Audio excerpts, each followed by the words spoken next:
Pode Doutor. Apoio Cultural. Ciesp São João da Boa Vista. Oferecimento: Vinícola Merum, um brinde à arte de estar presente. Farmácia Capim Limão, transformando sua saúde em uma fórmula perfeita. E Polis, construir conhecimentos, desenvolver competências.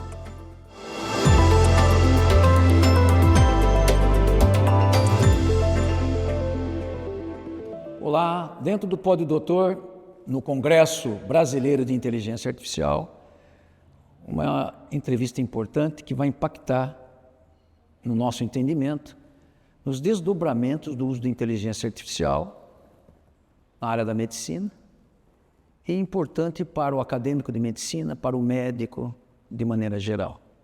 E também falarmos um pouco do ensino médico, das mudanças que estão vindo, e para isso eu tenho a grata satisfação de receber o professor pós-graduado em inteligência artificial e atual membro do Núcleo de Inteligência Artificial do Conselho Federal de Medicina, o Dr. Francisco Bastos. Doutor, seja bem-vindo, obrigado por fornecer essa entrevista para a gente.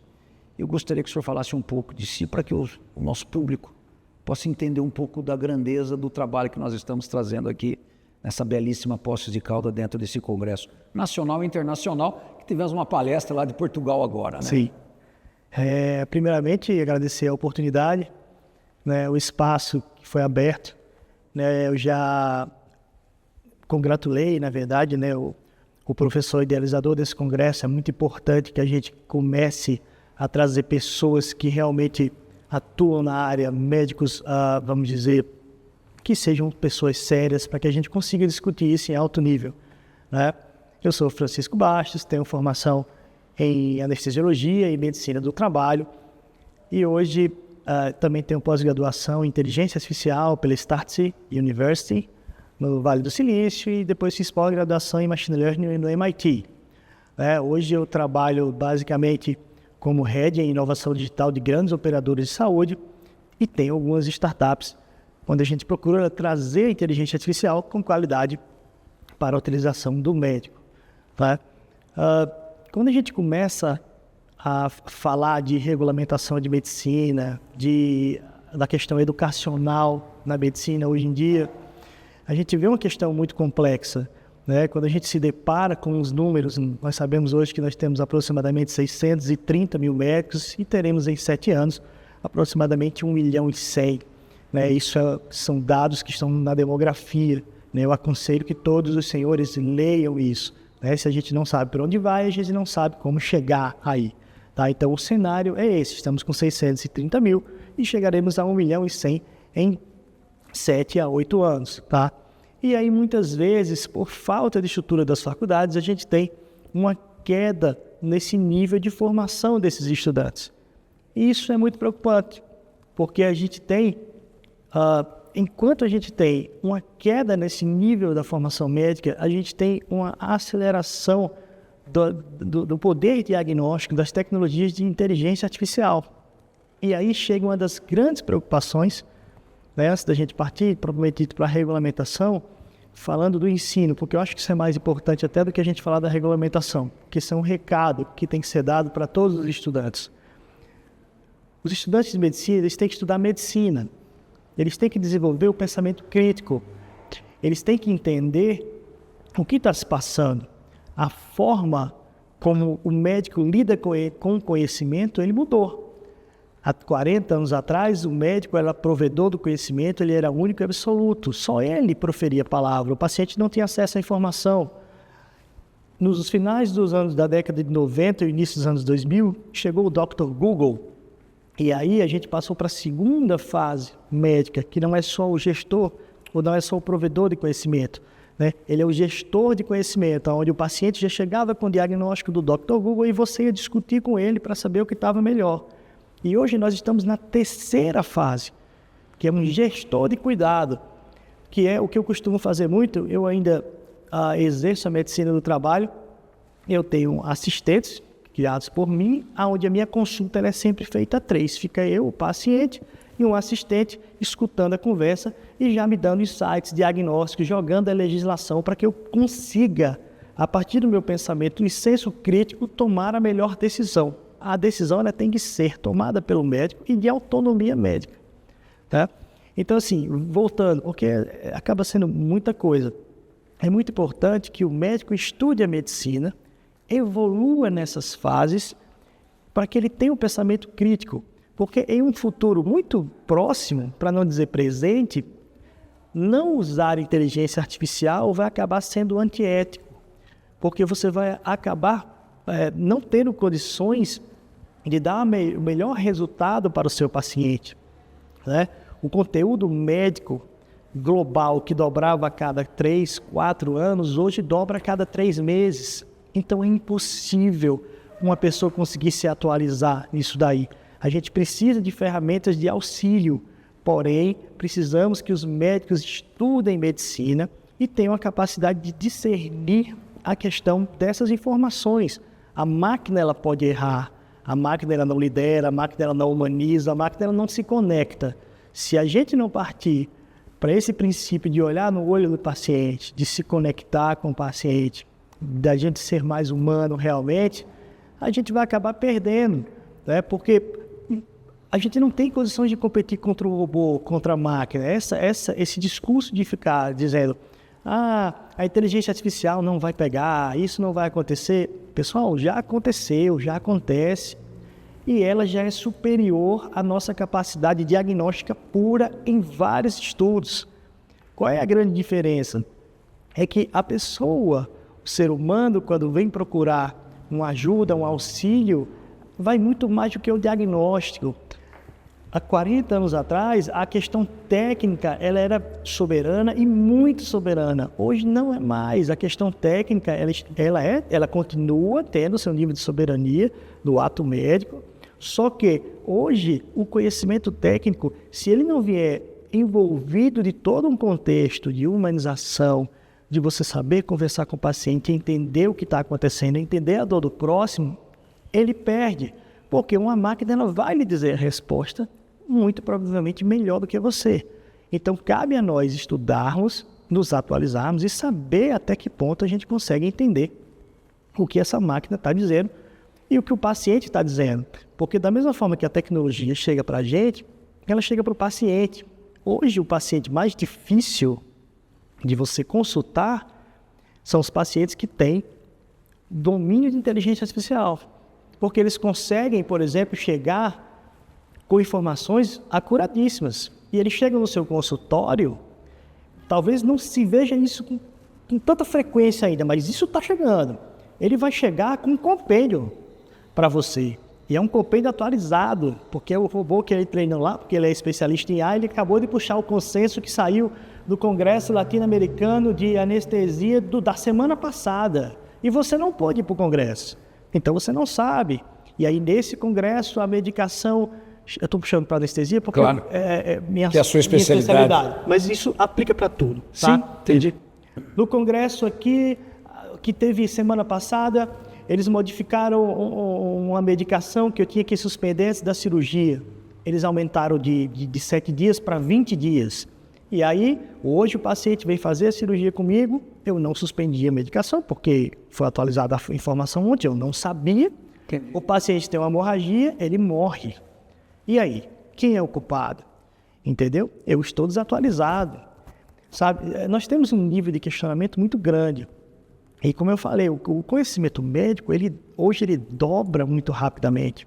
Se a gente não tiver pessoas sérias que trabalhem para construir a IA com curadoria, né? Se a gente não tiver um órgão fiscalizador disso daí, fica muito difícil, né? Porque a gente fica com medo. Vai se perder, né, professor? Vai se perder. Eu fico com muito medo, na verdade. Eu sinto muito medo. Hoje eu dou alguns cursos de inteligência artificial e a maior dúvida que eles têm é aonde eu posso perguntar isso. Que isso seja uma fonte confiável, né? E aí a gente começa a citar algumas fontes que são melhores, mas eu sempre digo, o ideal é que vocês procurem algumas versões que são pagas, alguns modelos que têm uma equipe por trás, que façam curadoria. Até por sigilo. Por sigilo, questão de dados, LGPD. Isso está previsto no Código de Ética e no próprio Lei Geral de Proteção de Dados. Sim. Mas eu quero fazer um comparativo E o senhor me corrija se eu estou exagerando. Pessoal, hoje a gente pega, eu quero ir no bairro aqui perto, aqui em Poços, aqui, no caso, perto da Termas, por exemplo. Você pega o táxi, o Uber, você leva. A primeira coisa que ele faz, antigamente o cara montava no carro, é perto de tal local. Ele ia com o carro e achava. Hoje não. Hoje o cara entra direto no Waze. Que é isso? O Google Maps, e está lá, ele vai seguindo no celular e chega no local. Para tudo. Se você quiser ir para Campinas, para qualquer outro local, para São João. E na medicina, vamos chegar nesse nível? Primeiro eu vou consultar a máquina para depois falar com o paciente. Qual o comparativo que o senhor faz nisso? Como é isso? Como é que chama-se isso? Nós temos hoje grandes desafios, tá? Quando a gente fala de inteligência artificial. Falou em inteligência artificial, todo mundo já fica atrelando isso ao desemprego. Tá? Isso tudo bem, isso é uma vertente, isso vai acontecer. Mas a preocupação maior, eu particularmente defendo muito essa bandeira, as rodas do Brasil inteiro falando muito sobre isso, que é o que a gente chama de um fenômeno de alienação. O que é o fenômeno de alienação? O professor foi perfeito na pergunta. O fenômeno de alienação é quando você está seguindo a máquina sem saber o que você está fazendo, entendeu? Eu quero, por exemplo, eu vou pegar um táxi, vou sair daqui de Poços de Caldas para Viracopos. Eu nunca fiz esse caminho antes, só que o que eu faço? Eu pego no meu carro, ligo o Waze, se a máquina mandar girar para a direita ou para a esquerda, eu vou obedecer, porque eu não tenho conhecimento disso, eu não tenho senso crítico para saber se ela está acertando ou está errando, eu vou seguir o que ela está mandando. E aí a gente chega nesse cenário para a medicina, o que a gente chama de alienação médica. É um problema gravíssimo, poucas pessoas comentam e ele vai acontecer.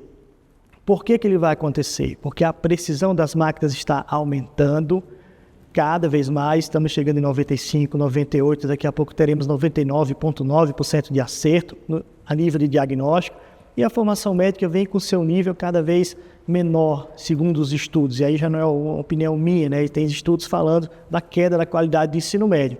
Então vai se chegar o tempo que, se não tivermos cuidado no rumo que estamos tomando, que eu costumo falar até de uma forma mais incisiva, que não vai ser mais necessário saber medicina para ser médico. Isso é gravíssimo, gravíssimo, porque vamos estar na mão de uma máquina, né? Não, os alunos que não estudarem realmente a medicina, que não tiverem um pensamento crítico de saber o que está chegando para ele de informação, ele vai confiar exatamente na máquina. Chega um paciente na sua frente, ele senta, ele vem de uma região endêmica de dengue, por exemplo, ele começa a dizer alguns sintomas, você desse lado aqui, enquanto médico formado, nunca estudou isso, nunca viu, entendeu? A máquina vai começar a dizer a você o diagnóstico de dengue, o tratamento, não pode fazer isso, não pode fazer aquilo, não pode fazer aquilo. Você vai fazer o quê? Vai pegar aquelas informações e vai jogar para o seu paciente. Isso é uma medicina completamente alienada.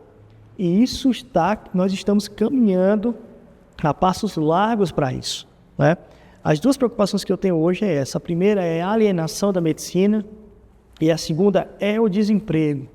Quando as pessoas falam assim, especialidade X ou Y vai morrer, não vai mais existir, eu não vejo por esse caminho. Eu vejo pelo seguinte fato: a produtividade das pessoas que dominam a inteligência artificial, ela vai saltar. O exemplo mais comum que a gente tem é da radiologia. Os radiologistas, eu não lembro exatamente o número agora, eu tenho alguns slides que eu falo até na aula. O radiologista, há 10 anos atrás, ele observava mais ou menos assim, 200 cortes num plantão. Hoje ele observa 50 mil cortes em um plantão, através da IA. Então, perceba, cortes não são exames. Às vezes um exame tem 50, 100 cortes, mas assim, ele avalia uma média de 50 mil cortes em um plantão. Então, o que acontece? Vai chegar o ponto em que eu não preciso mais de tantos radiologistas, eu não preciso mais de tantos patologistas. Na patologia é isso aí que está acontecendo também. Patologia, eu tenho uma cunhada que é patologista. Ela tem um software que prepara a lâmina, ela tem um software que lê a lâmina, ela valida o que o software fez, e ela tem uma segunda patologista que é sócia dela, que dá a segunda validação. Checklist. O checklist. Mas hoje elas dão checklists. Então, se elas laudavam 50 exames há sei lá, 2 anos atrás, hoje elas laudam 500 com assertividade maior. Então, eu não preciso mais de 100 patologistas, eu preciso de 10. Entendi. Então, o desemprego, ele não vai ser do robô substituindo o médico. Esqueça isso, não vai. O desemprego é o médico que usa IA, que vai aumentar a sua produtividade ao ponto de praticamente, dominar todos os outros que não usam. Porque você vai conseguir acontecer isso. Isso já acontece hoje muito no meio jurídico, é porque a gente da medicina ainda está muito travado, enquanto o pessoal do jurídico está bombando nisso daí. Todos eles fazem com IA. Audiência online, tudo, não tem mais. Audiência online, eles têm leis aprovadas 100% por IA. E hoje o que já está acontecendo? Teve um tempo que eu treinava também os escritórios de advocacia, eu não faço mais porque eu não sou advogado, e hoje já tem colegas meus que já fazem, eu falei, cara, é melhor você fazer porque para mim foge minha área. O que está acontecendo?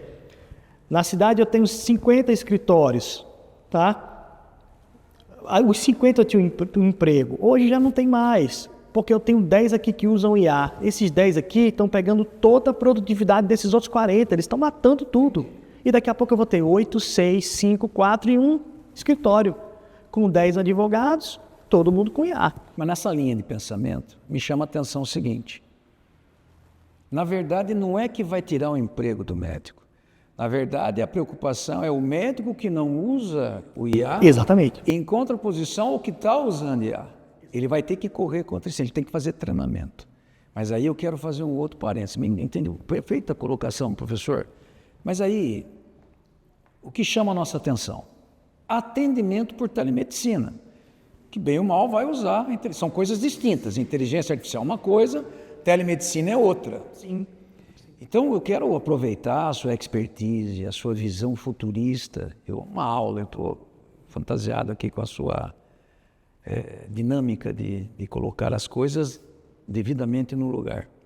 Primeiro, nós temos que ter resolução apropriada. E como você já faz parte, junto ao Conselho Federal de Medicina, nessa comissão, nesse núcleo, para adequar o uso da inteligência artificial no nosso meio. Eu queria saber o seguinte, quero estender um pouco, porque está na moda grandes plataformas contratando o médico para fazer atendimento por telemedicina a baixo custo. É a nova escravidão, né? Uma nova escravidão. Exato. Esse é um problema que nós estamos Sim. preocupados. E aí eu reporto, eu quero fazer esse parênteses, que em 2014 eu fiz um evento dentro da faculdade, que eu sou concursado de medicina, dentro da Associação Brasileira de Medicina Legal e Perícia Médica. E nós recebemos o vice-presidente do Conselho Federal de Medicina na época. Estava aquele mundo mais médico, aquela briga, né? Aquela coisa. E ele falou uma coisa muito interessante que marcou minha cabeça. E está acontecendo exatamente isso. O problema não é o mais médico, o problema é o mais enfermeiro, o mais engenheiro, o mais... Porque a dinâmica foi, o que acontece? Vamos abrir sem respeitar qualidade, excelência, plano de carreira para o professor médico e tudo mais. Ficou sucateado. E o resultado... É o que a gente está vendo. Está vendo agora. E aí, o Conselho de Medicina, através das suas representantes nos estados, junto com a Associação Médica Brasileira, e mais o Ministério, é isso que eu estou vendo, uma política desastrosa. Ninguém é contra o mais médico, mas a maneira como foi implantado. Sim. O que acontece? A conta vai ter que ser paga. E nós vamos ter que fazer, não que seja contra a proficiência, mas o modelo da proficiência. Agora já está vendo uma melhora a condição para não punir tanto o aluno, mas e sim a instituição que não prevaleça o bom professor, o bom preceptor, um hospital de ensino e respeito ao aluno que está lá frequentando e confia a faculdade. Equipes multidisciplinárias focadas no ensino médico e não fazer por fazer, que é o que está acontecendo. Sim. Os dados são do Conselho de Medicina. Eu tenho acompanhado com muita propriedade. E a gente tem dificuldade em conversar com quem está na dinâmica da gestão nisso. Então, como que o senhor vê isso? Eu acredito bastante, né, que assim, toda a questão da regulamentação das faculdades, ela tem que ser cada vez mais incisiva.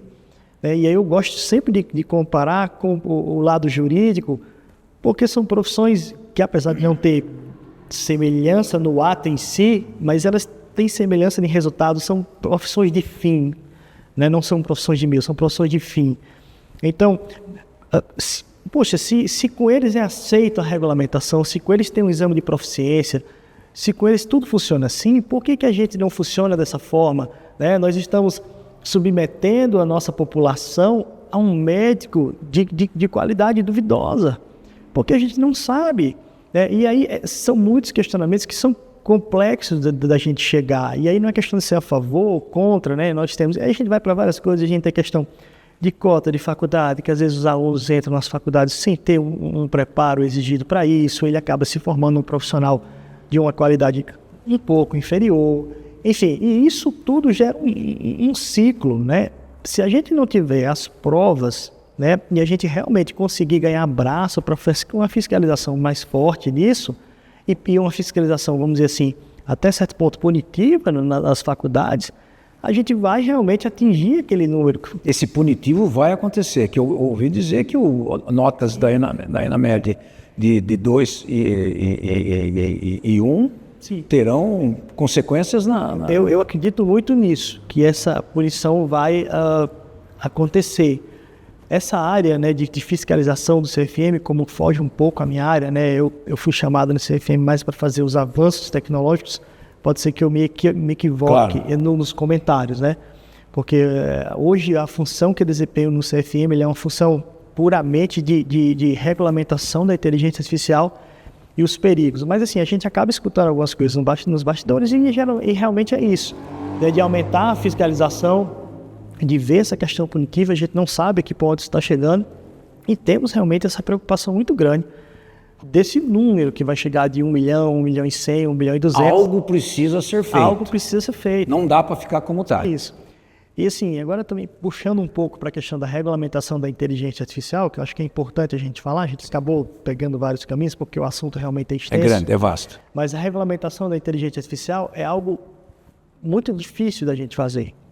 Por quê? Porque a gente não pode liberar demais, porque senão vai acontecer o que já está acontecendo, vários charlatões vendendo curso, fazendo robô com qualidade duvidosa, dando diagnóstico, prometendo diagnóstico rápido, diagnóstico certeiro, coisa que você não pode prometer, coisa que não tem condições.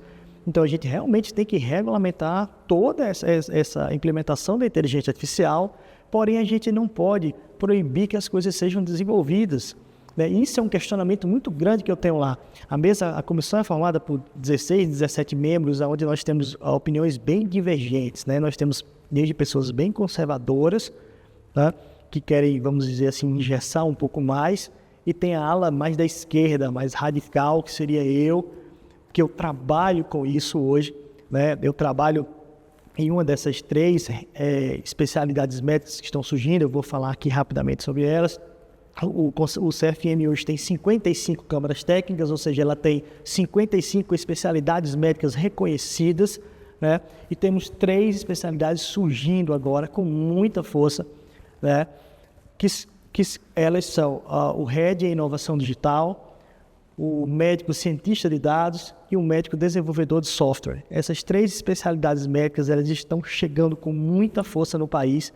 Essas especialidades médicas hoje, elas já são as mais bem pagas norte-americanas, ultrapassando inclusive cirurgia plástica, porque a demanda por elas é muito grande. O que é que elas fazem especificamente? O Head em Inovação Digital, que hoje é o meu trabalho, eu trabalho isso em grandes empresas, a gente consegue transitar bem entre a área de gestão hospitalar, o conhecimento médico e o conhecimento em inteligência artificial avançada e programação. Então, eu entro num hospital, num convênio, eu mapeio todo o fluxo, crio as ferramentas específicas em IA para aquele ambiente e eu melhoro a eficiência do sistema de saúde como um todo para que eu consiga economizar e aumentar o honorário médico na ponta.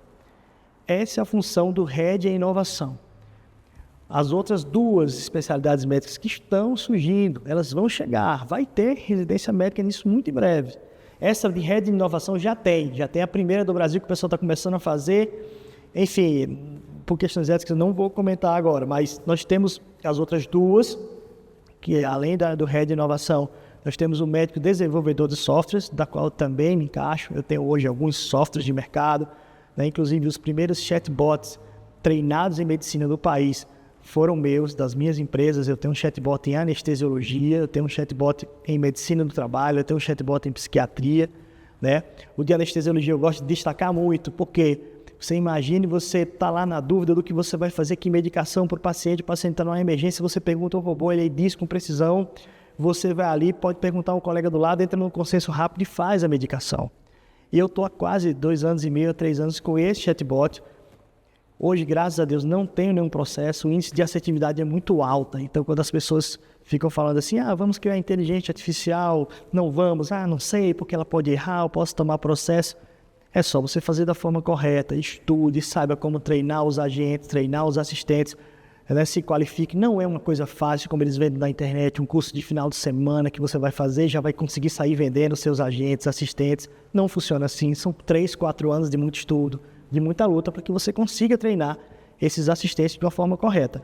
As 2 outras especialidades, falando aqui de forma bem rápida, porque eu acho que é importante pontuar, o médico desenvolvedor de dados, né, que é o desenvolvedor de softwares, que eu falei, que é aquele que vai atrás da programação, ele senta, ele pega uma programação em Python, por exemplo, e ele mesmo cria o software. Ele não precisa mais hoje, a gente não tem mais a dependência direta de um profissional de TI, porque a maioria das ferramentas não precisam mais de código complexo. São as ferramentas no-codes. Então, o próprio médico consegue desenvolver a sua ferramenta. A própria inteligência artificial a TI faz hoje, a estrutura. Isso, a TI hoje é suporte para isso. Eu desenvolvo o software inteiro, eu peço só para o pessoal da TI validar, mas o software quem faz só eu mesmo. E aí eu consigo justamente validar a resposta do software. Eu coloquei lá, o software dá uma resposta X, eu consigo, enquanto médico, saber se a resposta está correta ou não, e eu já consigo refinar a resposta. Se eu pedir para o pessoal da TI fazer o software, quando o software der a resposta médica, ele não vai saber a resposta, porque ele não é médico e ele não consegue refinar. Então, é muito importante essas novas profissões que estão surgindo. E o terceiro ramo, para a gente encerrar aqui, é dominado pelas mulheres hoje. São as médicas cientistas de dados. Nós temos 2 oftalmologistas no país que são lideranças de mercado, praticamente abandonaram já a oftalmologia tradicional e elas vivem disso. O que é que elas fazem? Elas entram no sistema hospitalar, no convênio, no SUS, onde seja, veem onde estão os dados médicos importantes, trabalham esses dados, limpam esses dados e depois comercializam esses dados para um sistema de IA, para um laboratório, para alguma coisa. É um ramo extremamente lucrativo. Para você ser uma médica desse ramo, você precisa ter uma formação médica muito boa, você precisa ter uma formação em ciência de dados muito boa, tem que ter um conhecimento de inteligência artificial e programação. Veja que são ramos da medicina que você precisa ter um conhecimento multimodal, multifocal. E esse vai ser o perfil médico no futuro muito breve, independente de qual especialidade médica você seja. Eu vou ser um oftalmologista. Para você ser um oftalmologista bom, você tem que ter formação médica, formação em uma residência credenciada pela Sociedade de Oftalmologia, um conhecimento de inteligência artificial básico ou intermediário e um conhecimento de programação básico ou intermediário. Senão você não vai conseguir exercer a sua medicina plena. Porque a cada dia eu lanço 2, 3 mil artigos de oftalmologia. Como é que eu vou ler isso aqui? Eu preciso que alguma máquina leia isso, resuma isso e traga para mim a informação, vamos dizer, já curada só para eu ler aquilo que me interessa mais. Porque, por exemplo, se eu sou um oftalmologista que eu opero retina, eu não tenho condições de me atualizar em catarata, em todas as patologias. O que eu faço? Então, no dia de manhã, eu peço para a máquina ler todos os artigos que tem de retina que saíram nessa semana e eu já acordo de manhã com essa cartinha. É o que acontece comigo. Você se atualiza todo dia de no manhã, café da manhã? No café da manhã. Todo dia de manhã eu recebo uma cartinha no meu e-mail. Eu tenho um assistente programado para isso e ele me diz tudo que houve de novidade na última semana em inteligência artificial na saúde e tudo que houve de novidade em segurança e saúde do trabalhador e anestesiologia.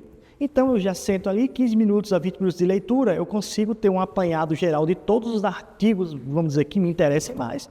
E aquilo que realmente me chamar a atenção, eu vou procurar o texto-fonte. Mas, pelo menos, um overview do que está acontecendo, eu consigo ter. Professor Francisco, eu estou impressionado com as informações que o senhor está passando aqui para o público. Eu quero me dirigir ao público, fazer o seguinte. Você que acompanha TikTok, Instagram, Facebook, escolhe médico pelas mídias sociais. O senhor me permita fazer esse parênteses? Você ouviu aqui como que é a formação de um profissional médico moderno hoje? Embasado dentro da boa prática. Sim. Uma boa escola médica, uma boa residência, cursos, subespecialidades, enfim. E aí você vai e escolhe o profissional que você não consulta na hora que você está vendo nas mídias sociais. Qual é o CRM dele? Se ele tem especialidade ou não. Pior, professor.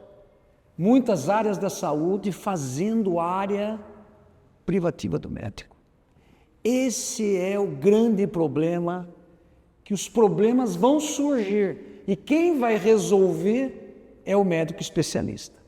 Então o recado, em função dessa grandeza de informação que estamos obtendo aqui, é para isso que existem os congressos de medicina, e presencial é diferente do congresso online, porque permite essa troca de experiência para beneficiar você, futuro paciente, cidadão. Hoje você está com saúde, todos nós vamos ter que passar na mão de um profissional. Então saiba escolher seu profissional. Professor, eu queria deixar os últimos minutos aqui do nosso bate-papo, considerações que o senhor acha pertinente para o acadêmico de medicina, para o que vai formar agora, para os egressos, para os médicos já mais tradicionais, e também diretamente, assim, atingindo a população em geral. Que reflexão que o senhor quer provocar no fechamento da sua fala? Eu costumo muito, assim, falar o texto de uma formanda de medicina que viralizou na internet há mais ou menos uns 2 a 3 meses. Eu não lembro, não recordo o nome dela agora, não foi citado, mas eu vi um vídeo que foi muito emocionante, onde ela fala que medicina é conexão. Qualquer outra palavra que você falar, conhecimento técnico, enfim, embasamento, tudo isso é importante, mas a medicina ela é conexão. Então, o que eu gosto de deixar para os alunos, que estão em formação, para o paciente, é que vocês olhem nos olhos dos seus pacientes, não façam consulta de 2 minutos, examinem o paciente de vocês, toquem no paciente de vocês, tenham empatia, tenham um pensamento crítico. Essas habilidades, elas são as habilidades inerentes ao ser humano e elas são de maior dificuldade de replicação pela máquina. A gente tem que competir no que a gente é melhor. Você não vai entrar num jogo para perder. É muito simples. Se você ficar robotizando o seu atendimento médico, o paciente chega, você abaixa a cabeça, a consulta de 1 minuto, você olha para baixo, não olha para o paciente, você escreve qualquer coisa ali, entrega e o paciente vai embora. Ou seja, você não atendeu um paciente, você atendeu um número. Para fazer isso hoje, eu tenho alguém melhor, algo melhor. Tá? Eu consigo, já temos hoje, eu acho que é em São José dos Pinheiros, um negócio assim, eu não lembro agora a cidade, que é muita informação, uma cabine no hospital do SUS. O paciente chega, coloca o braço, afere pressão, vê oxímetro, já pega pulso, vê frequência cardíaca. Tá? Dali mesmo, o paciente já fala algumas coisas, a IA já processa, já faz a triagem do paciente.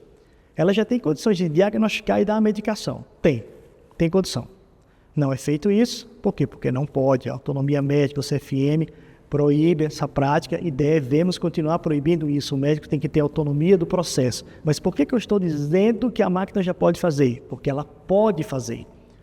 Então, pelo menos essa máquina aí pegou no braço do paciente para aferir a pressão. Coisa que a maioria de vocês estão negligenciando. Então, não adianta. Se o paciente chegar para você e você não conversar com ele, não perguntar o nome, olhar nos olhos, aferir uma pressão, você está deixando de ser médico. Você está se igualando a uma máquina que é melhor do que você nesse sentido. Então, temos que entrar no jogo para ganhar, temos que liderar com protagonismo, tá? Então, para finalizar, eu sempre gosto de deixar um acrônimo, que eu falo muito nas palestras, que é uma metodologia que eu inventei um tempo atrás. Eu tenho até um livro, está para ser lançado agora, que eu sempre chamo de um método de cura. O que é isso? né, conhecer a inteligência artificial, usar a inteligência artificial de forma ética e digna, redirecionar a forma como você lida a sua carreira e agir com protagonismo nesse novo ciclo de inteligência artificial. Era esse recado que eu queria deixar para vocês. Professor, muito obrigado. Espero que tenham gostado. Faz o like e até a próxima.